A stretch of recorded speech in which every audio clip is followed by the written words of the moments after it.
Bismillahirrahmanirrahim. Assalamualaikum warahmatullahi wabarakatuh. Alhamdulillahi ala ihsani wa syukru lahu ala taufiqihi wa amtinani. Wa asyhadu an la ilaha illallah wahdahu la syarika lahu ta'ziman li sya'nih. Wa asyhadu anna Muhammadan abduhu wa rasuluhu da'ila ridwani. Allahumma salli alaihi wa ala alihi wa ashabihi wa ikhwani. Hadirin hadirat yang dirahmati oleh Allah Subhanahu wa taala, kita masih melanjutkan pembahasan kita dari kitab Riyadhus Shalihin, masih di bab Ar-Raja ya. Dan sebagaimana pernah saya sampaikan, Al-Imam Nawawi rahimahullahu taala benar-benar berpanjang lebar dalam bab Ar-Raja. Beliau membawakan dalil yang begitu banyak dari hadis-hadis Nabi sallallahu alaihi wasallam dengan berbagai macam sisi pendalilan. Pada kesempatan kali ini kita akan membahas hadis dari Umar bin Khattab radhiyallahu taala anhu. Qala qadima Rasulullah sallallahu alaihi wasallam bisabyin fa idza imra'atu min as-sabyi tas'a. Rasulullah sallallahu alaihi wasallam membawa sabyin itu tawanan wanita. Ada yang mengatakan ini dari Ghazwat Taif, perang Taif, maka banyak tawanan yang dibawa oleh Nabi sallallahu alaihi wasallam. Fa idza imra'atun minas sabyi tas'a. Ternyata di antara tawanan-tawanan perang tersebut ada seorang wanita yang sedang berusaha mencari anaknya. Idh wajadat sabiyan fi sabyi akhadhathu fa alzaqathu bi batniha fa arda'athu. Ketika dia mendapati seorang anak dalam di antara tawanan-tawanan perang, maka dia pun segera mengambil anak tersebut. Kemudian dia pun menempelkan anak tersebut ke perutnya. Fa'arda'athu, kemudian dia pun menyusui anak tersebut. Dalam sebagian riwayat disebutkan bahwasanya air susunya bercucuran dan dia mencari anaknya, dia belum mendapat. Sehingga setiap dia mendapati ada seorang anak, dia susuin untuk meringankan sakit yang dia rasakan karena susunya yang berlimpah ya.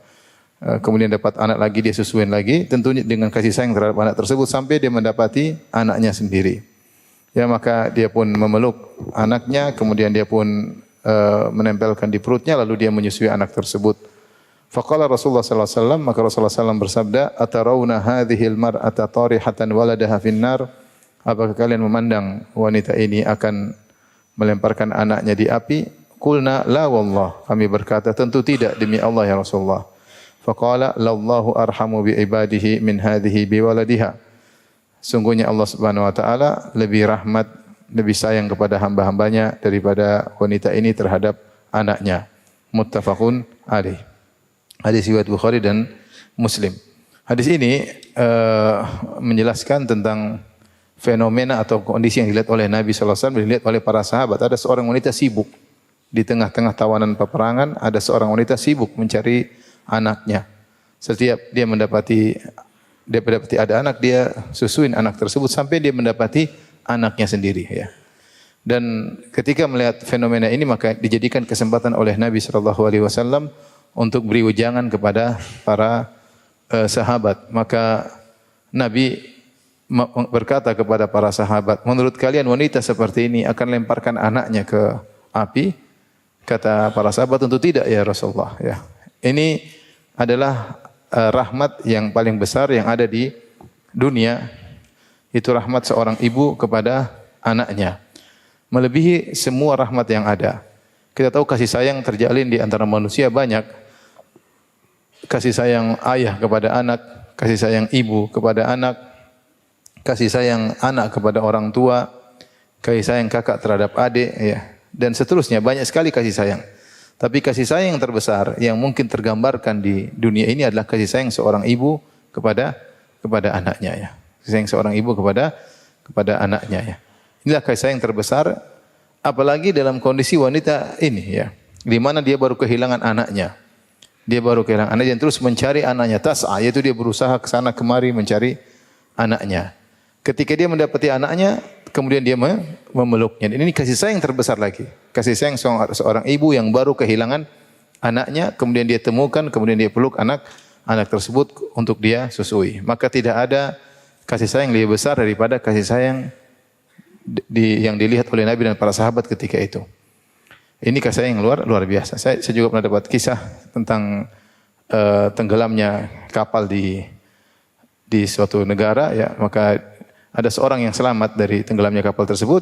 Saya melihat seorang ibu sebelum tenggelam dia sampai sempat menyusui anaknya. Sempat menyusui anaknya sampai akhirnya mereka berdua tenggelam. Tapi dalam kondisi yang lagi genting seperti itu, dia masih mikir untuk menyusui apa? Anaknya. Jadi kasih sayang luar biasa. Sampai bagaimana bisa anaknya tentram, meskipun mereka berdua harus tenggelam. Tapi dia susui anaknya, kemudian sama-sama tenggelam ya. Jadi kasih sayang terbesar adalah seorang ibu kepada anaknya.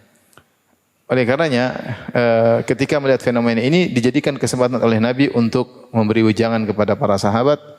Maka Rasulullah SAW mengatakan, apakah ibu yang seperti ini akan melemparkan anaknya ke api? Kata para sahabat, tentu tidak. Ya, wahai Rasulullah. Maka Rasulullah SAW menjelaskan, Lallahu arhamu bi ibadihi min hadhihi bi waladiha. Allah lebih sayang kepada hamba-hambanya daripada ibu ini kepada anaknya. Dan ini bukan omong kosong dari Nabi SAW, tapi ini benar kenyataan ya. Banyak sisi yang mungkin kita lihat bagaimana Allah lebih sayang kepada hamba-hambanya daripada seorang ibu kepada anaknya.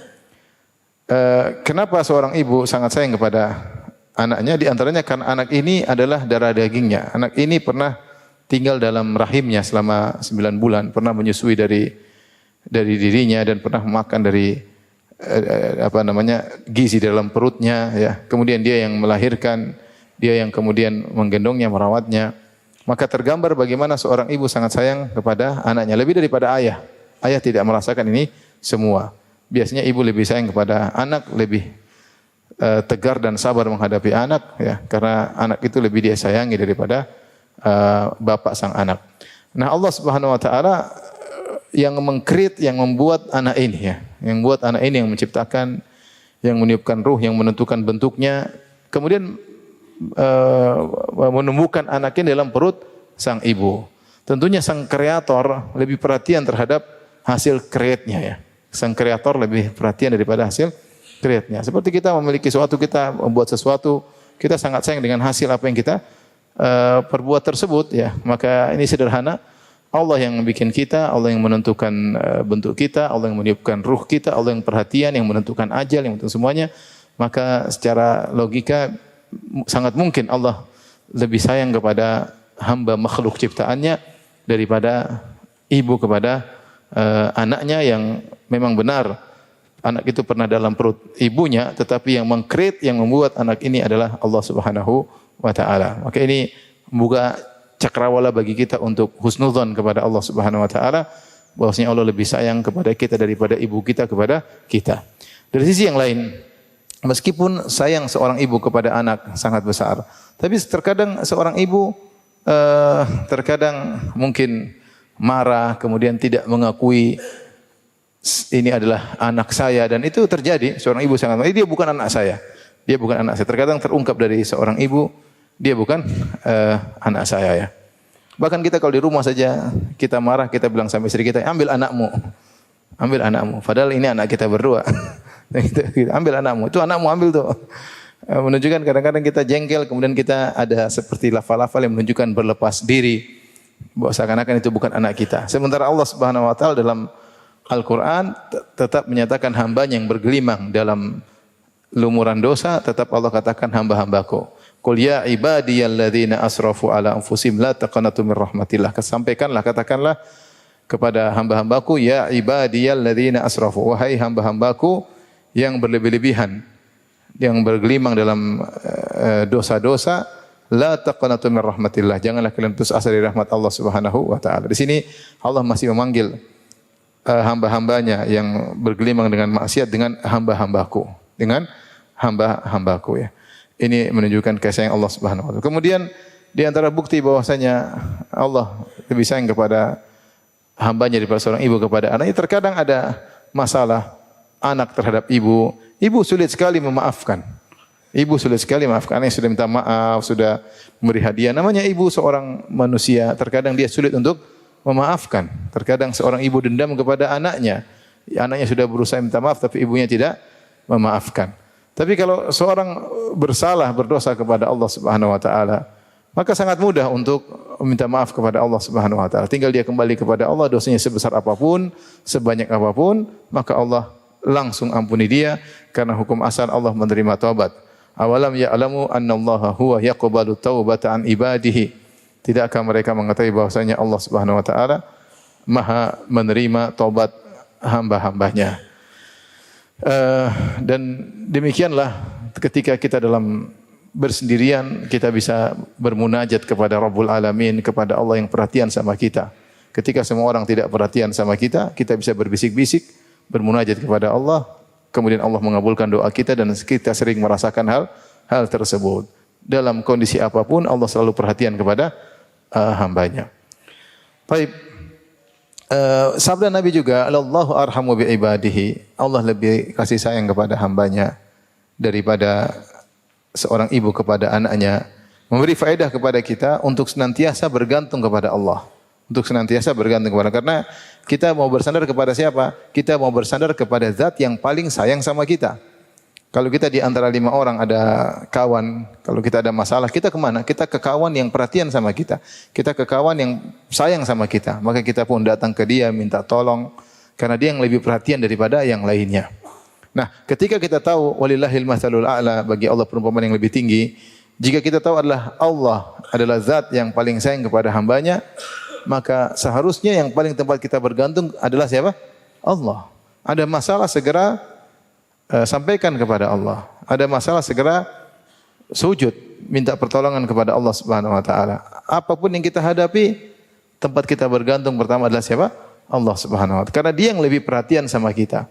Dia yang lebih sayang kepada kita. Dia yang lebih tahu mana solusi yang terbaik bagi kita. Dia akan mengarahkan jalan yang terbaik bagi kita. Dia akan memilihkan yang terbaik bagi kita. Kenapa? Karena dia sangat sayang kepada kita. Ya. Sangat sayang kepada kita. Oleh karenanya hadis ini mengisyaratkan agar kita kalau ada masalah apapun segera tunduk dan berdoa kepada Allah Subhanahu wa taala karena kita sedang bersandar kepada zat yang sangat sayang kepada kita. Dan ingatlah Tuhan Allah mengurus kita person demi person, bukan mengurus kita secara global ya. Bukan mengurus kita secara global. Allah mengurus kita satu demi satu, person demi person. Allah tahu apa yang terjadi yang kita lakukan seorang demi seorang. Jangankan kita, daun saja Allah tahu ya. Wa ma tasqutu min waraqatin illa ya'lamuha. Tidak ada satu daun pun yang gugur di dunia ini, dimanapun daun tersebut, di belantara hutan mana jatuh kecuali Allah tahu tentang daun tersebut. Sementara daun tersebut tidak akan dibangkitkan atau dihisap, tidak ada pertanggungjawaban tentang apa yang dilakukan oleh daun tersebut, tapi Allah pun tahu tentang apa yang terjadi pada daun tersebut. Kenapa? Karena daun tersebut ciptaan Allah. Ya. Ala ya'lamu man khalaq. Bukankah yang menciptakan tahu tentang yang Dia ciptakan?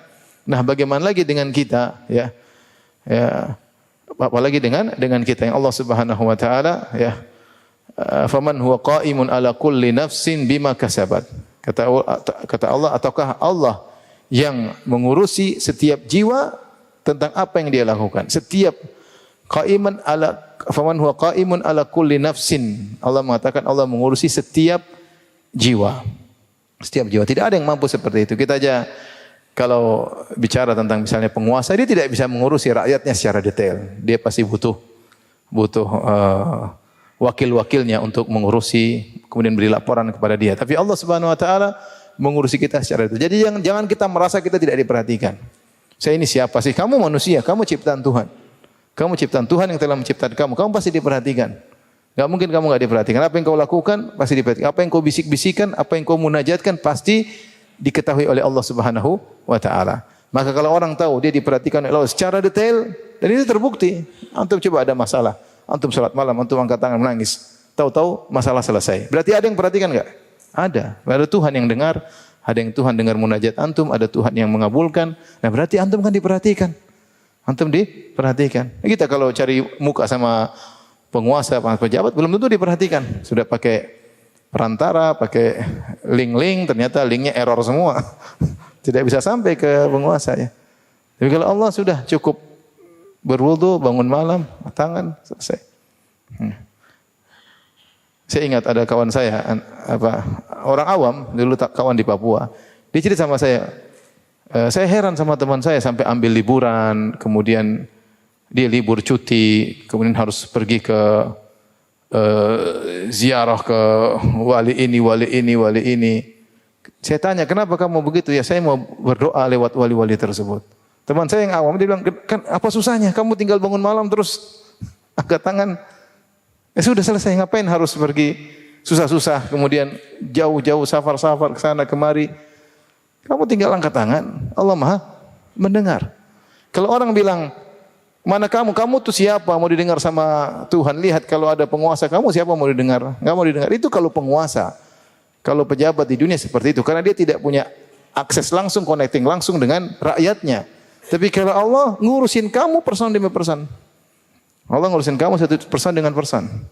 Maka ini kias yang tidak benar, mengkiaskan Allah dengan penguasa. Kalau penguasa harus lewat wasitah-wasitah perantara-perantara. Allah enggak perlu. Allah enggak perlu. Makanya Allah mengatakan dalam Al-Quran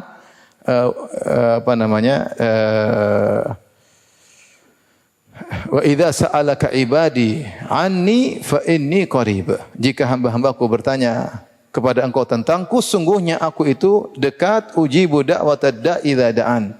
Aku itu mengabulkan doa orang yang memohon kepada aku. Ya, bahkan di situ dalam ayat tersebut Allah tidak mengatakan faqul, maka katakanlah, tidak ada faqul. Ya, dalam ayat yang lain kalau ada pertanyaan, ya, ada selalu kata faqul, maka katakanlah wahai Muhammad. Seperti yas'alunaka 'anil khamri wal maisir, qul fihima. Mereka bertanya kepada engkau wahai Muhammad tentang perjudian dan tentang khamr. Qul katakanlah. Qul katakanlah. Jadi ada selalu katakanlah itu jawablah. Seperti juga firman Allah Subhanahu wa taala, yas'alunaka madza yunfiqun. Qul ma anfaqtum min khairin falil walidaini wal aqrabin. Mereka bertanya kepada engkau wahai Muhammad, apa yang harus mereka infakkan? Qul katakanlah. Ya. Yas'alunaka dalam ayat banyak. Mereka bertanya kepada engkau, selalu Allah berkata, katakanlah wahai Muhammad. Tapi ketika tentang doa, tidak ada kata katakanlah, itu enggak ada. Kata Allah, wa idza sa'alaka ibadi anni, Allah tidak mengatakan faqul inni qarib. Jika mereka bertanya kepada hamba-hambaku bertanya kepada engkau tentang aku, Allah tidak mengatakan katakanlah wahai Muhammad, aku ini dekat. Kalimat katakanlah ini tidak ada dalam ayat ini. Wa idza sa'alaka ibadi anni, jika mereka hamba-hambaku bertanya kepada engkau tentang aku, fa inni qarib, Allah langsung jawab. Sungguhnya aku itu apa? Maha dekat, ujibu da'watad da'i idza da'a. Aku mengabulkan doa orang yang mohon kepadaku. Maka yakinlah Allah itu sangat sayang kepada hamba-hambanya, dan kita hendaknya husnuzon kepada Allah Subhanahu wa taala. Dia sang kreator yang telah menciptakan kita, tentu dia perhatian. Kalau daun saja dia perhatikan, dia tahu, apalagi hamba-hambanya yang beribadah kepadanya, yang sujud kepadanya, yang berzikir kepadanya. Maka seorang husnuzan dan berusaha mendekat kepada Allah Subhanahu wa taala, karena Allah lebih sayang kepada hamba-hambanya daripada seorang ibu kepada anaknya sendiri. Taib, hadis berikutnya, hadis 419, wa an Abi Hurairah radhiyallahu taala anhu. Dari sahabat Abu Hurairah radhiyallahu anhu qala Rasulullah sallallahu alaihi wasallam. Dari Abu Hurairah,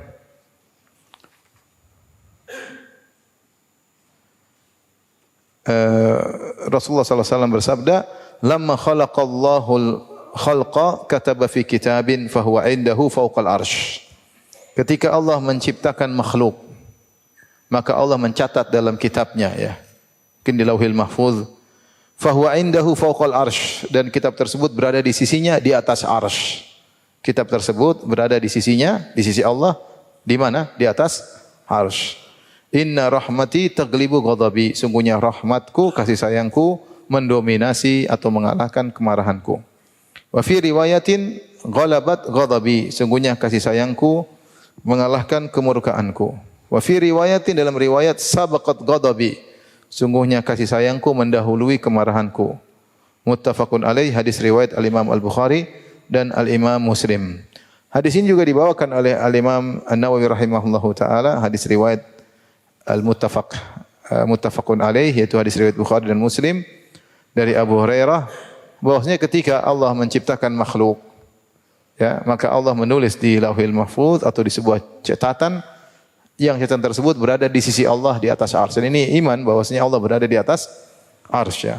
Kita beriman, mungkin kita tidak tahu bagaimananya, sebagaimana ketika seorang datang kepada Al-Imam Malik rahimahullahu taala dengan berkata, "Ya Aba Abdullah Ar-Rahmanu 'alal arsy istawa, kaifa istawa?"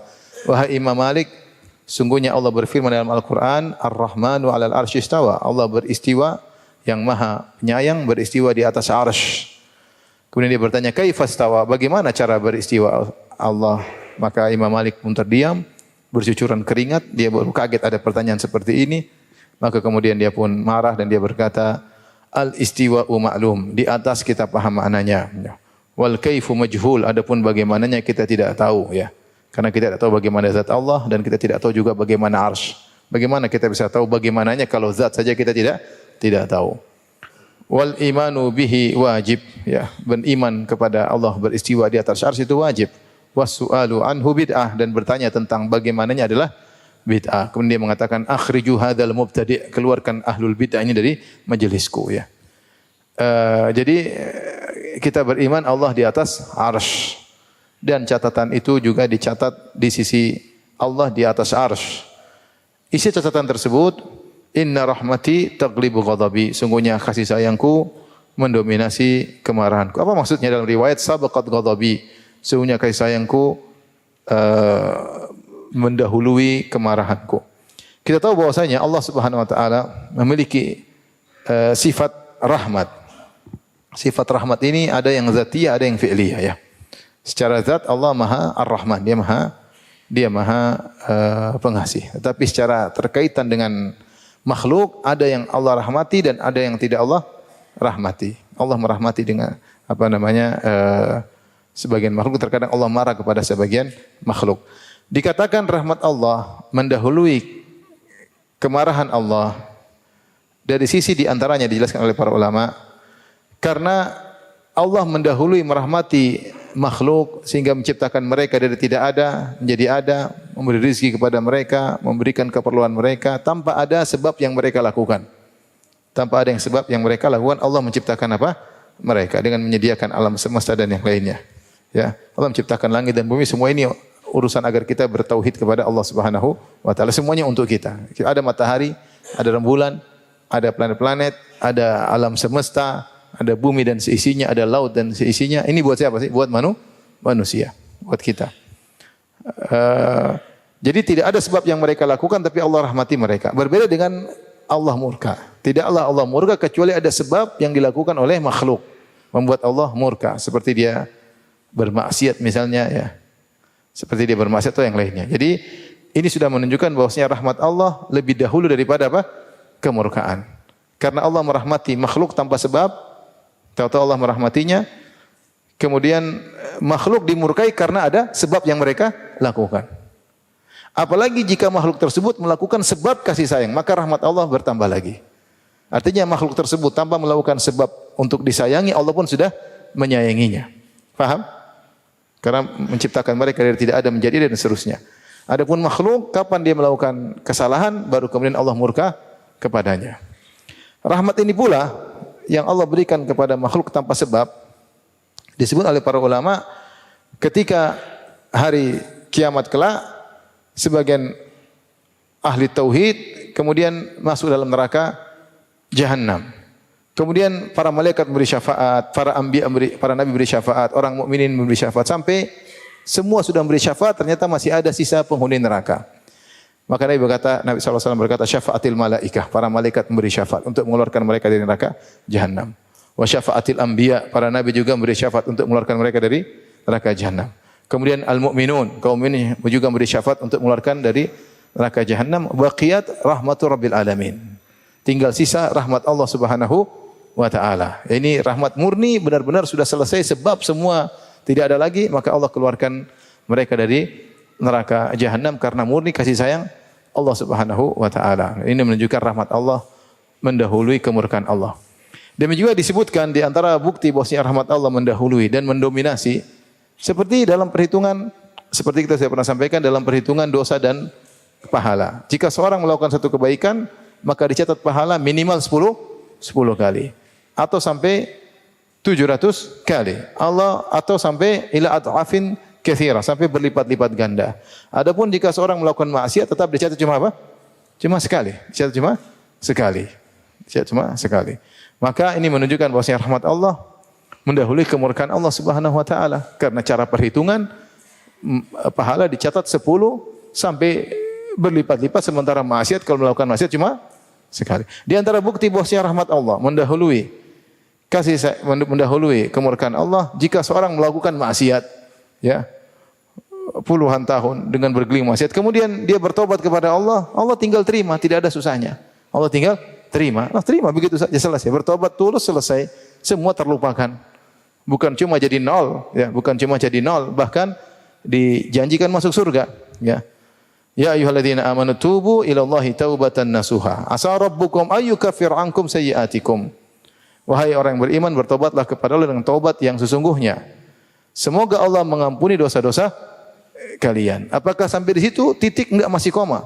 Allah lanjutkan, wa yudkhilakum jannatin tajri min tahtihal anhar. Bahkan Allah masukkan kalian ke dalam surga. Jadi kalau ada orang bergelimang maksiat, kemudian dia bertobat, bukan cuma diampuni dosanya dari nol, bahkan dia dimasukkan, dapat bonus masuk surga. Lihatlah kisah pembunuh 100 nyawa, ya.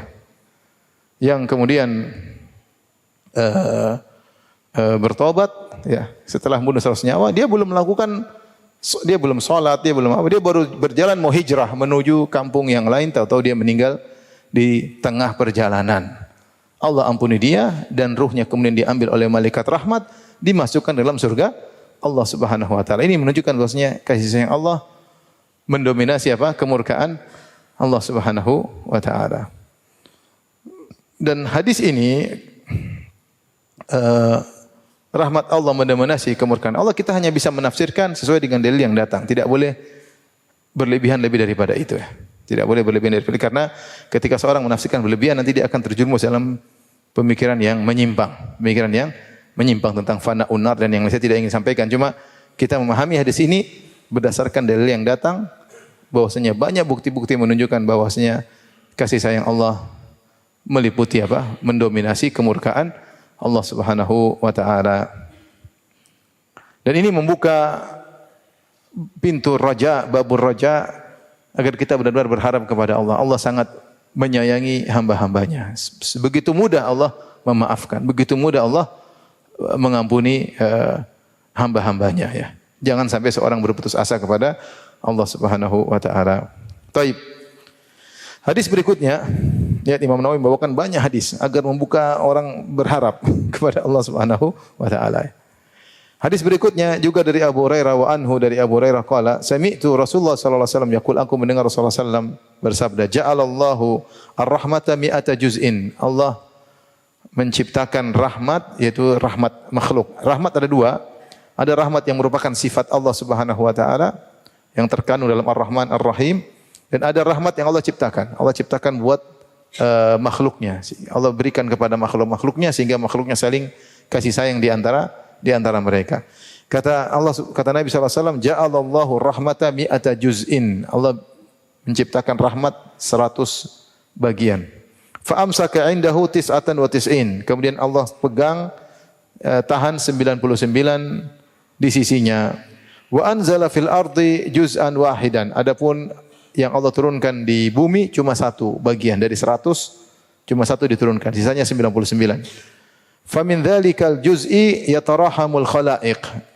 Gara-gara satu bagian yang Allah turunkan dari 100 bagian, Allah turunkan 1% Allah turunkan, maka makhluk pun saling menyayangi di antara mereka. Hatta tarfa'a ad-dabatu hafiraha an waladiha khasyata an tusibahu. Sampai ada hewan yang sampai ngangkat kakinya supaya tidak menginjak anaknya, ya. Kenapa? Karena rahmat tersebut. Dia terpengaruh dengan rahmat yang Allah turunkan satu tersebut. Menunjukkan rahmat ini yang Allah turunkan satu di muka bumi ini, Allah bagi-bagi ke seluruh makhluk, bukan cuma manusia, bahkan kepada hewan-hewan. Sampai ada hewan ketika berjalan tidak teratur, tapi ketika di bawahnya ada anaknya, dia tidak menginjak apa? Anaknya, karena dia sayang sama anaknya, ya. Bahkan hewan-hewan yang buas pun sayang kepada anaknya, ya. Wa fi riwayatin, dalam riwayat yang lain, inna lillahi ta'ala mi'ata rahmah. Sungguhnya Allah memiliki 100 rahmat. Itu rahmat yang Allah ciptakan. Anzala minha rahmatan wahidatan bainal jinni wal insi wal bahaim wal hawam. Allah turunkan satu rahmat saja. Allah bagi di antara para jin, di antara manusia, di antara hewan-hewan, ya. Di antara hewan-hewan kecil, ya. Semua burung-burung, ya. Hewan-hewan ternak. Allah Turunkan semua. Turun satu itu dibagi-bagi kepada hewan-hewan. Fabiha yata'atafun. Dengan rahmat satu itu mereka saling menyayangi. Saling lembut di antara mereka. Wabiha yatarahamun. Dengan kasih sayang tersebut mereka saling menyayangi. Wabiha ta'atiful wahsyu ala waladiha. Gara-gara satu rahmat tersebut hewan yang buas pun sayang kepada anaknya. Wa akharallahu ta'ala 99 rahmatan. Dan Allah sisakan 99 rahmat yarhamu biha ibadahu yaumal qiyamah. Yang dengan rahmat tersebut Allah menyayangi hamba-hambanya pada hari kiamat kelak. Muttafaqun alaih, hadis riwayat Bukhari dan Muslim. Rawahu Muslimun aidan min riwayat Salman Al-Farisi. Kali ini semua tadi hadis Abu Hurairah. Ternyata kata Imam Nawawi, Imam Muslim juga dalam sahihnya meriwayatkan dari riwayat sahabat Salman Al-Farisi. Ini hadis yang lain. Kalau tadi hadis Abu Hurairah, sekarang Salman Al-Farisi radhiyallahu anhu. Qala Rasulullah sallallahu alaihi wasallam, Rasulullah SAW bersabda, "Inna lillahi ta'ala mi'ata rahmatin faminha rahmatun yatarhamu bihal khalqu bainahum." Sungguhnya Allah memiliki 100 rahmat, satu di antaranya 1% makhluk saling mencintai, saling menyayangi di antara mereka. Wa tis'una li yaumil qiyamah, dan 99 sisanya untuk hari kiamat. Wa fi riwayatin, dalam riwayat yang lain, Inna Allah Ta'ala khalaqa yawma khalaqa samawati wal arda mi'ata rahmah. Jelas. Allah menciptakan, ketika Allah menciptakan langit dan bumi, Allah menciptakan 100 rahmat. Ini jelas rahmat ini bukan rahmat sifat Allah, tapi rahmat apa? Ciptaan. Nasnya jelas. Khalaqa mi'ata rahmah. Ya. Ketika Allah menciptakan langit dan bumi, Allah juga ciptakan 100 apa? Rahmat. Kullu rahmatin tibaku ma baina sama'i wal ilal ardi. Satu rahmat saja sudah meliputi antara langit sampai bumi. Faja'ala minha fil ardi rahmatan. Maka Allah jadikan dari 100 itu satu diturunkan di bumi. Fabiha ta'tiful walidatu ala waladiha. Dengan satu rahmat itu maka seorang ibu sayang kepada anaknya. Wal wahsyu wat tayru ba'dhuha ala ba'dhin. Hewan-hewan buas, burung-burung saling sayang di antara mereka. Fa idza kana yaumul qiyamati akmalaha bihadhir rahmah. Kalau tiba hari kiamat maka Allah sempurnakan dengan 99 lagi rahmat yang lain. Ini hadis-hadis tentang harapan kepada Allah Subhanahu wa taala. Kalau satu rahmat saja Rasulullah jelaskan betapa luar biasa seorang ibu sayang kepada anaknya, bahkan binatang buas sama anaknya ya. Yang sangar kepada yang lain tapi sama anaknya sayang ya. Itu baru seorang kakak sayang sama adiknya, seorang anak sayang kepada orang tuanya, sayang sama kawan, perhatian sama tetangga, sama orang miskin. Ini cuma satu rahmat. Itu saja sudah luar biasa dampaknya dan atharnya. Bagaimana lagi dengan 99 yang tersisa. Maka ini membuka harapan yang luas kepada Allah Subhanahu wa taala ketika di hari kiamat. Semoga Allah merahmati kita semua ya. Semoga Allah merahmati kita semua. Taib, kita lanjutkan, masih ada waktu. Hadis berikutnya, wa anhu anin Nabi sallallahu alaihi wasallam fima yahki an rabbih tabaraka wa taala ya. Dari Nabi sallallahu alaihi wasallam ketika dia meriwayatkan dari Rabb-nya, ini disebut dengan hadis qudsi. Semua hadis yang disebutkan rawa an rabbih atau yahki an rabbih di mana Nabi meriwayatkan dari Allah, maka disebut dengan hadis apa? Qudsi. Dia bukan Al-Qur'an, dia bukan Al-Qur'an. Kalau Al-Qur'an maka dari Jibril kemudian kepada Nabi sallallahu alaihi wasallam, dan yuta'abbadu bitilawati Al-Qur'an, membacanya, lafalnya dibaca ada pahala ya. Kemudian Al-Qur'an tidak boleh diriwayatkan dengan makna, tidak boleh diriwayatkan dengan makna. Adapun hadis qudsi maka bisa diriwayatkan dengan makna dan dia tidak mengambil hukum Al-Qur'an, karena Al-Qur'an seorang bisa mendapat pahala dengan qiraah, dengan tilawah. Hadis qudsi sebagaimana hadis-hadis yang lainnya. Ya, mendapat pahala bukan sisi tilawahnya, tapi mungkin karena memahaminya, maknanya. Tapi Al-Qur'an itu paham enggak paham kita baca dapat apa? Dapat pahala. Ya. Taib, apa Allah berkata dalam hadis qudsi ini? Aznaba abdun dzamban. Seorang hamba melakukan dosa. Faqala Allahumma ighfirli dzambi. Kemudian dia berkata, ya Allah ampunilah dosaku. Faqala Allah tabaraka wa ta'ala, maka Allah berkata mengomentari perkataan sang hamba atau permohonan sang hamba untuk diampuni. Allah berkata, adnaba abdi dzamban. Sungguhnya hambaku telah melakukan dosa. Fa'alima anna lahu rabban yaghfiru dzamba. Maka dia tahu dia punya Tuhan yang Maha mengampuni dosa. Wa ya'khudhu bidzam, dan dia tahu juga dia punya Tuhan yang bisa menyiksa karena dosa. Tsumma ada fa'adnaba. Kemudian dia pun mengulangi dosanya. Dalam riwayat ghafartu lahu, aku ampuni dia. Aku ampuni dia ya. Kemudian ada, kemudian dia mengulangi lagi. Fa'adnaba, dia pun melakukan dosa lagi. Faqala, kemudian dia minta ampun lagi. Ai Rabbi ighfirli, ya Rabbku ampunilah aku zambi, ampunilah dosaku.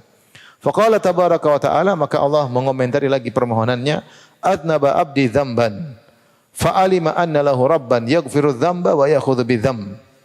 Hambaku melakukan dosa dan dia tahu dia punya Tuhan yang Maha mengampuni dosa dan menyiksa karena dosa. Qad ghafartu li abdi, maka aku telah ampuni hambaku tersebut, falyaf'al ma syaa, maka silakan hambaku melakukan apa yang dia inginkan.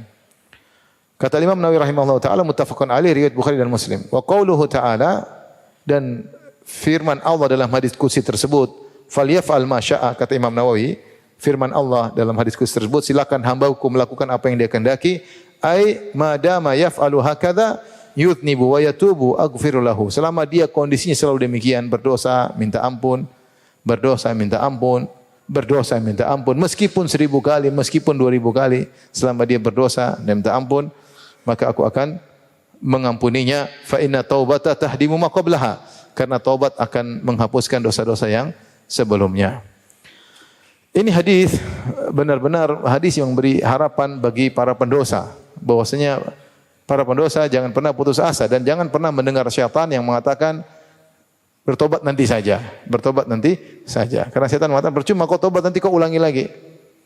Seorang bertobat, di antara syarat tobat adalah bertekad untuk tidak mengulangi. Bertekad untuk tidak mengulangi. Bukan syarat tobat tidak akan mengulangi. Tidak. Tidak pernah ada syarat tobat tidak akan mengulangi.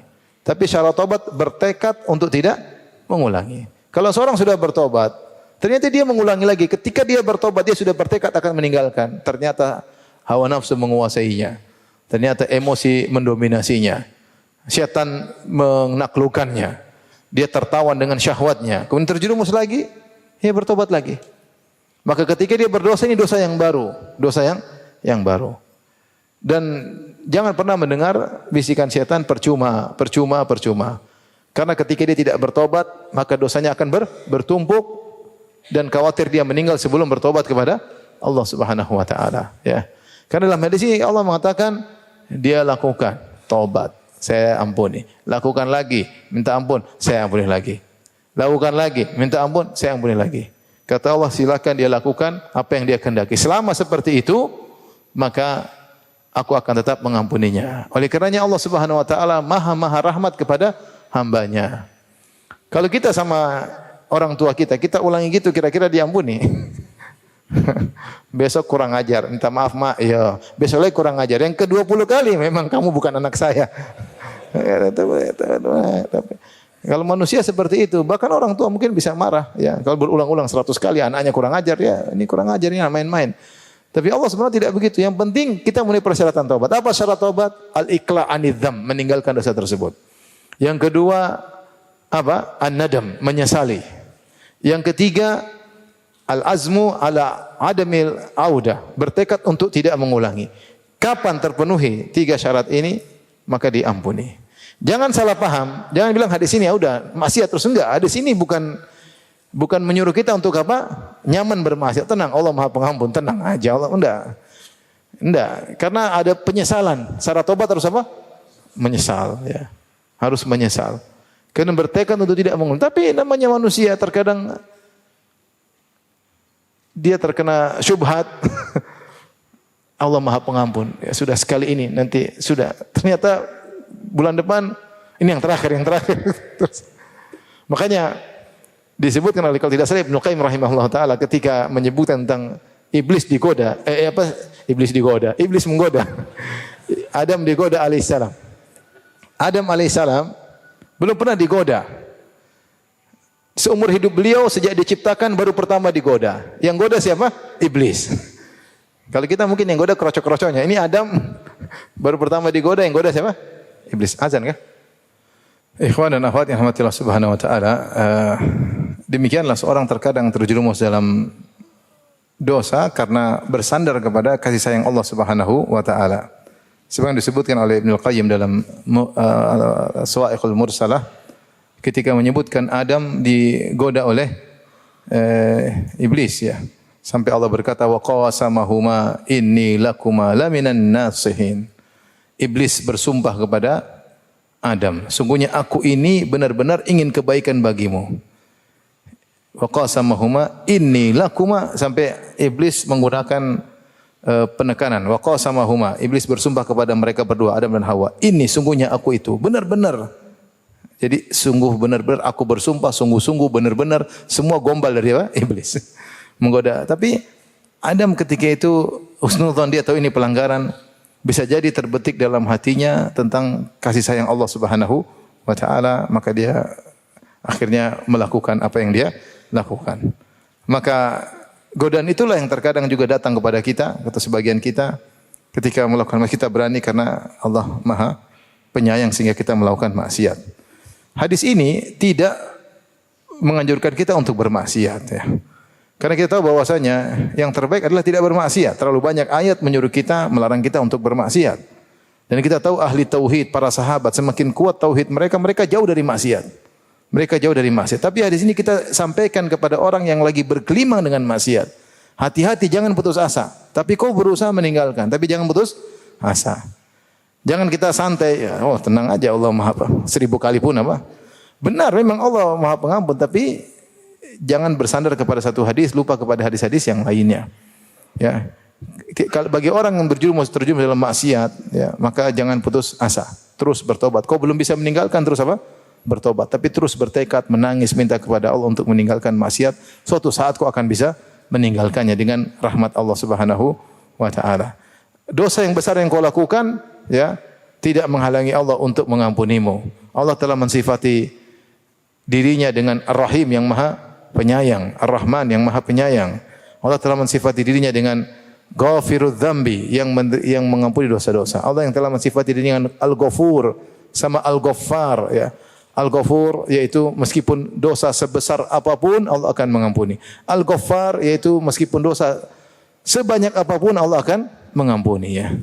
Allah mensifati dirinya Al-Afu yang Maha Pengampun. Maka ketika timbul putus asa, hadirkan dalam diri kita nama-nama Allah tersebut. Sebagaimana perkataan Abu Nuwas, ya Rabbi in azumat dzunubi kathratan wa laqad alimtu bi anna afwaka a'zamu. Ya Rabbku, meskipun dosa-dosaku sungguh sangat banyak, sungguh aku tahu bahwasanya ampunanmu lebih banyak daripada dosa-dosaku.